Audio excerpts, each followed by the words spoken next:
Ito ang 5 pinaka-nakakatawang tunog ng mga ibon sa buong mundo. Kung napatawa ka ng huli, talo ka.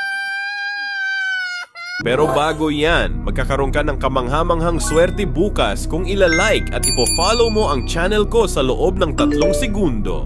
Una, Rock Ptarmigan. Makulang ba o parang sinasabi niya, ang taba mo, ang taba mo. Pangalawa, Minor Bird.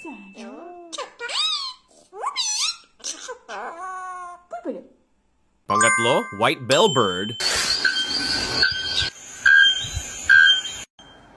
Pangapat, Pied Minor Bird.